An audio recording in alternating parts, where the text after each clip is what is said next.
আর বন্ধুরা, প্রমিলাস কিচেনে আপনাদের সবাইকে স্বাগত।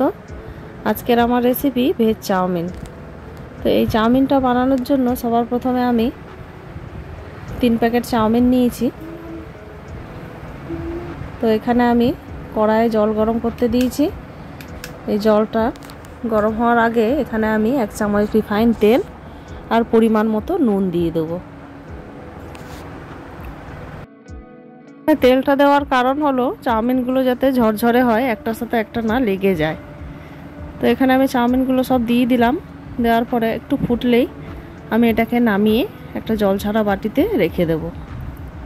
চাউমিনটা এখানে সেদ্ধ হয়ে গেছে, এবারে আমি এটাকে নামিয়ে রেখে দেব এবং কড়াইয়ে তেল দিয়ে এখানে আমি যে সবজিগুলো নিয়েছি সেগুলো একটু ভেজে নেব। তো সবার প্রথমে আমি আলু নিয়েছিলাম 2টো আর গাজর, এখানে এগুলোকে একটু ভেজে নেব নুন আর হলুদ দিয়ে।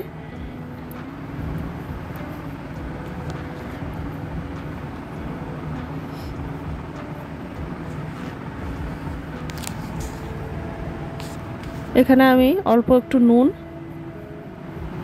দিয়ে দিলাম এবং খুব ভালো করে নাড়াচাড়া করে নেব।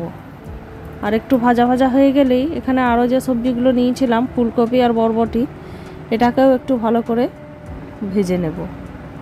তো এর মধ্যে এখানে আমি একটু হলুদ গুঁড়ো আর একটু কাশ্মীরি লাল লঙ্কার গুঁড়ো দিয়েছি, একটু রঙটা দেখতে ভালো হবে বলে।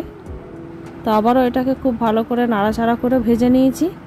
ভাজা হয়ে গেলে এগুলো আমি একটা প্লেটে তুলে রেখে দেব।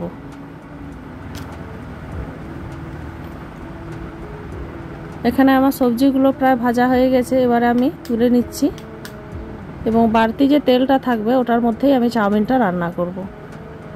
তো দেখুন, এটার সঙ্গে আরেকটু তেল মিশিয়ে নিলাম। এবারে যে আমি পেঁয়াজ কুচি করে রেখেছিলাম পেঁয়াজ কুচিটা এর মধ্যে দিয়ে দেব এবং একটু নাড়াচাড়া করে নেব।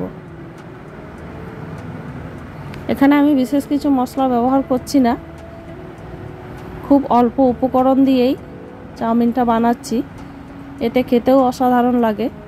তো পেঁয়াজটা আমার এখানে লাল লাল করে ভাজা হয়ে গেছে। এরপরে আমি যে চাউমিনটা সেদ্ধ করে রেখেছিলাম এটা এর মধ্যে দিয়ে খুব ভালো করে মিশিয়ে নেব।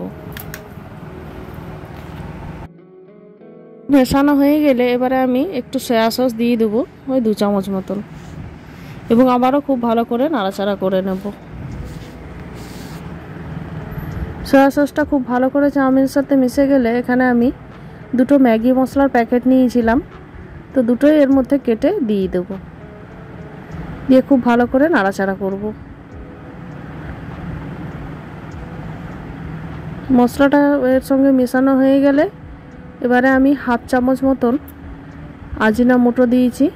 এটা দেওয়ার পরে আবারও খুব ভালো করে মিশিয়ে নেব।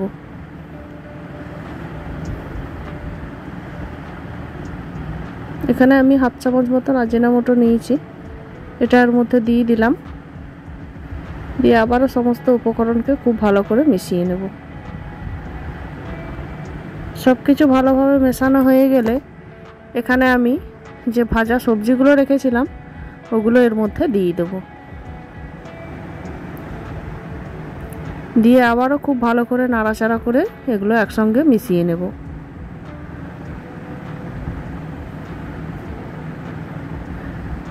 ব্যাস, এখানে চাউমিনটা একদম রেডি। তো সবশেষে এখানে আমি একটু চিনি দিয়ে দিলাম। চিনিটা দিয়ে আবারও খুব ভালো করে মিশিয়ে নেব। আমার এই ভেজ চাউমিনের রেসিপি যদি আপনাদের ভালো লাগে অবশ্যই লাইক করবেন একটা এবং কমেন্ট করবেন এবং সাবস্ক্রাইব করে আমার পাশে থাকবেন।